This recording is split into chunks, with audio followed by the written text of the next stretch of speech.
Eh bien bonjour à tous, j'espère que vous allez bien, on se retrouve pour le deuxième guide stratégique sur Seven Knights 2. On va parler du donjon d'expérience, donc celui qui vous permet d'avoir des potions d'XP contre la harpie. Donc la harpie qui est un petit peu chiante parce que elle fait des attaques qui vous renversent, elle vous fait beaucoup de dégâts également si vous avez le malheur d'être dans ces zones. Et je vais vous montrer une stratégie plutôt safe pour vous permettre de monter en palier. Donc, alors pourquoi c'est évidemment intéressant de monter en palier dans ce donjon? Parce que plus vous allez monter en palier, plus ça va vous donner des potions d'expérience intéressantes et en quantité. Voilà, pour monter vos persos, c'est toujours intéressant, mais même si à partir d'un moment, c'est un donjon qui devient moins intéressant parce que vous allez monter moins vite vos personnages en transcendant. Donc sur ce, on est parti dans le donjon d'expérience, donc quête d'expérience. On va s'attaquer au palier 8 ici. Alors je ne sais pas si je peux le passer, le palier 8, mais on va s'attaquer au palier 8. Au niveau de l'équipe, voilà comment elle est constituée. Vous voyez que j'ai pas de tank, j'ai 3 DPS de classe DPS corps à corps, et ça c'est très très important, attention, il vous faut 3 DPS corps à corps. Donc ici moi j'ai pris la L'aînée Rare Plus, Shane et Rachel. Évidemment, je vous conseille fortement de prendre Rachel au moins dans les 3. Hein. Rachel va venir booster les dégâts de votre équipe avec ses debuffs. Donc voilà, en plus c'est un légendaire gratuit, allez-y, hein, vous pouvez la monter et tout, c'est vraiment un très très gros perso. Donc allez-y. Donc 3 DPS corps à corps, ça va être le plus important. Vous allez comprendre pourquoi quand je vais vous montrer la stratégie. Alors là, je vais vous montrer une stratégie, c'est une stratégie parmi tant d'autres, hein, évidemment. C'est une stratégie plutôt pour chercher un peu plus de facilité. Parce que vous allez voir que le pattern du boss va être le même en mode répété, donc ça va être moins compliqué que de le faire en mode normal en fait. Et en termes de tank, entre guillemets, ça va être Karine. Donc Karine, je vous conseille très fortement de prendre Karine hein, plutôt qu'un autre support. Prenez Karine. Alors Karine, pourquoi ça va être le tank ici? Simplement parce qu'on va adopter une stratégie de kiting. Donc qu'est-ce que le kiting? Ça veut dire que je vais courir avec Karine et le boss tout simplement va me focus Karine, va me suivre et les DPS corps à corps vont DPS le boss pendant qu'elle me focus Karine. Voilà, tout simplement. Donc vous allez très bien comprendre quand on va faire la stratégie. Donc au niveau de la configuration d'équipe, alors même formation que dans la vidéo précédente sur la mine de pierre d'âme, critique hein, au niveau de la stratégie. En plus de ça, ici vous avez quand même 3 DPS corps à corps. Alors si vous prenez l'aîné, néanmoins, je vous conseille peut-être plus de se la mettre comme ça. Parce que l'aîné, elle a besoin d'autocrit pour son passif. Donc voilà, le fait d'avoir une augmentation d'autocrit ici, ça peut être intéressant. Et moi, j'ai plutôt me mettre comme ça. Parce que c'est plus intéressant d'avoir du taux crit dégâts crit sur Shane que sur Rachel. Donc au niveau de la formation, vous prenez critique. Au niveau du pet, vous prenez ce que vous voulez. Moi, j'ai pris Neo qui va augmenter la vitesse d'attaque, mais je peux peut-être même prendre Casper qui augmente les dégâts critiques. Et écoutez, voilà, donc les stuffs, vous leur mettez ce que vous avez, hein, évidemment. Ici, il va vous falloir 3 stuffs DPS, donc peut-être pas tout de suite que vous allez pouvoir faire ce genre de stratégie.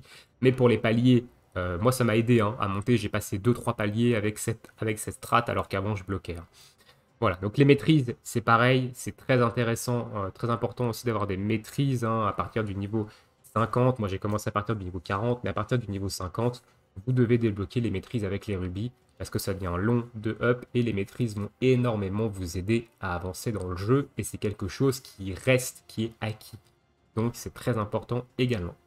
On est parti du coup pour la stratégie de ce donjon. Vous allez voir, c'est une stratégie qui est plutôt facile. Alors, ici, on envoie les DPS CAC et avec notre Karine, on se recule. Quand on est loin, elle va faire cette attaque-là.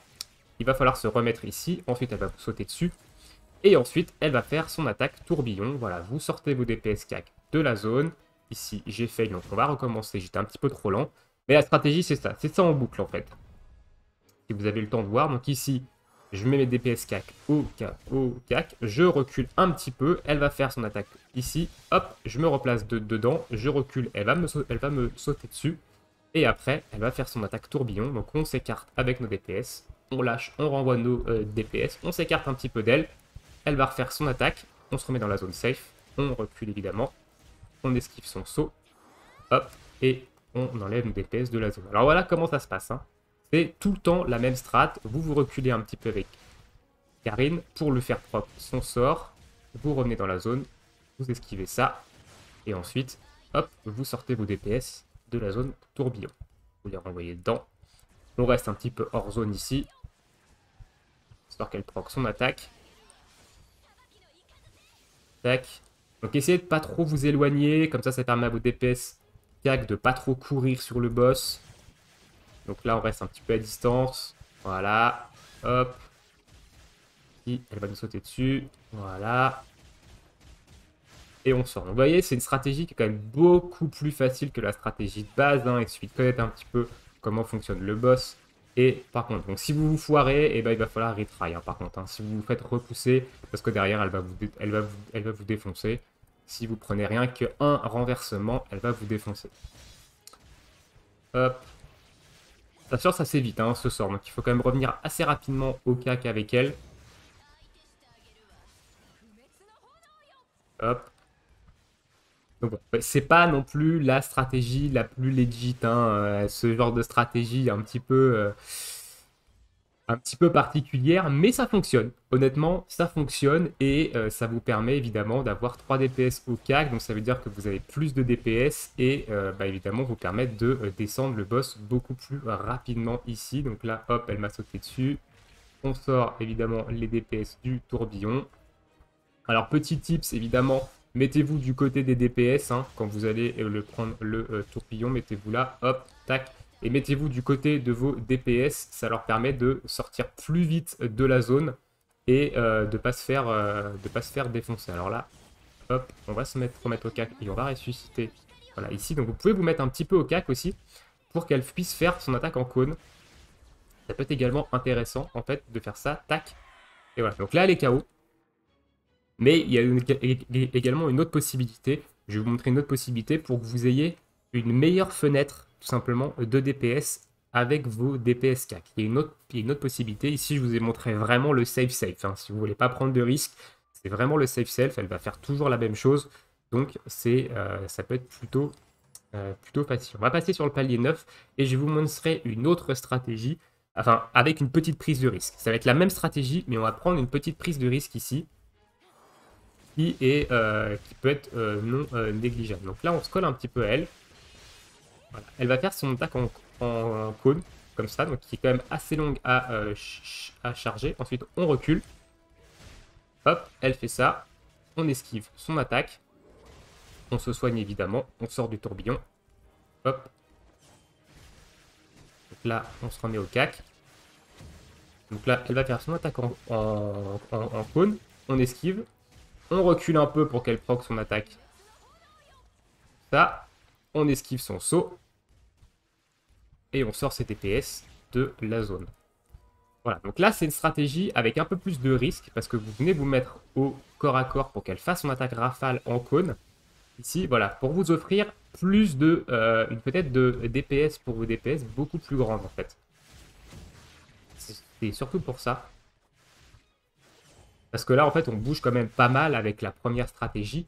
Donc potentiellement vos DPS CAC, ils n'ont pas forcément de grosses fenêtres en fait, de DPS. Donc là on va se mettre au CAC. Hop, ça permet de proc la rafale et de donner une fenêtre de DPS beaucoup plus importante à vos DPS. Donc c'est mieux si vous avez des DPS qui sont pas très très hauts en termes de DPS. Ça peut vous aider. Donc après, c'est un coup de main à prendre. Hein. C'est comme la stratégie avec la mine de Kardam. Il faut connaître les patterns du boss. Une fois que vous les connaissez bien, vous pouvez adapter votre stratégie. Il n'y a pas de souci avec ça à ce niveau-là. Donc là, je fais un peu de la merde ici. Voilà, donc là, elle va faire son tourniquet, son tourbillon. Je vais claquer mon pet ici pour soigner. Hop, elle va me faire son petit attaque en code. Du coup, ça va me permettre ici de passer le donjon, par exemple, de passer le niveau 9. Alors que si j'avais fait l'autre stratégie, par exemple, potentiellement, il y a peut-être des chances que mes DPS n'aient pas assez de DPS pour la buter dans les temps. Donc le fait de faire proc la petite rafale devant en cône, c'est intéressant également parce qu'elle met quand même longtemps à se charger. Donc ça vous donne 1 ou 2 secondes de DPS supplémentaires. plus que derrière, vous allez reculer, donc ça vous donne 2-3 secondes supplémentaires en termes de DPS. C'est non négligeable, hein. Dans des combats où vous avez que 3 minutes de fight, c'est quand même non négligeable. Alors regardez bien quand même où est votre DPS, surtout si vous utilisez une chaîne qui a tendance à se foutre derrière la cible, hein.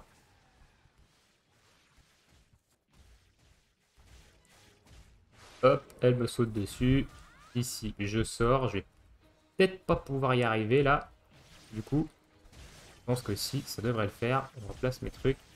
Elle fait sa rafale et ça va peut-être le faire, ouais, à 1 seconde. Voilà, à 1 seconde. Donc ça, c'est grâce au fait que j'ai proc la rafale devant qui m'offre une meilleure fenêtre en termes de DPS et j'ai fini in extremis, hein, in extremis, in extremis. Donc voilà, vous avez deux stratégies qui sont similaires. Une qui est vraiment très safe, dans lesquelles vous n'allez pas prendre de risque à aller au corps à corps pour faire proc son attaque en cône, et l'autre qui est un petit peu plus, voilà, un petit peu plus risqué parce que vous allez venir prendre des coups au corps à corps, donc votre carène va prendre plus de dégâts, donc il faut une carène quand même qui soit assez solide, va prendre plus de dégâts, mais néanmoins vous allez offrir à vos DPS une fenêtre de DPS beaucoup plus large, parce que bah, ils vont pouvoir rester au corps à corps 1, 2, voire 3 secondes de plus, et bah, 3 secondes de plus, quand vous réitérez la phase, au bout d'un moment, bah, ça peut vite faire une trentaine de secondes supplémentaires, et ça joue énormément.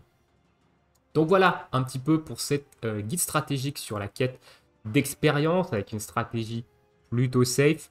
Je vous laisse évidemment l'essayer, la tenter, essayer d'apprendre les patterns du boss, etc. Vous n'allez peut-être pas y arriver du premier coup.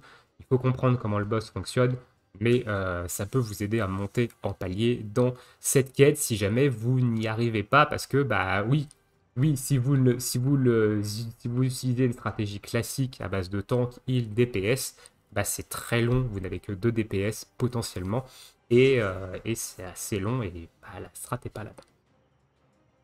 J'espère que ça vous aura aidé. Prochaine vidéo, on va peut-être commencer les vidéos focus, du coup, donc on va se focus sur un perso, on va parler d'un personnage, ses compétences, ses forces, ses faiblesses, ses équipements qui sont intéressants, et les modes de jeu dans lesquels le personnage peut être intéressant. Je vous souhaite à tous une très bonne journée, une très bonne soirée, bon jeu, et à bientôt pour de prochaines vidéos. Ciao, ciao tout le monde!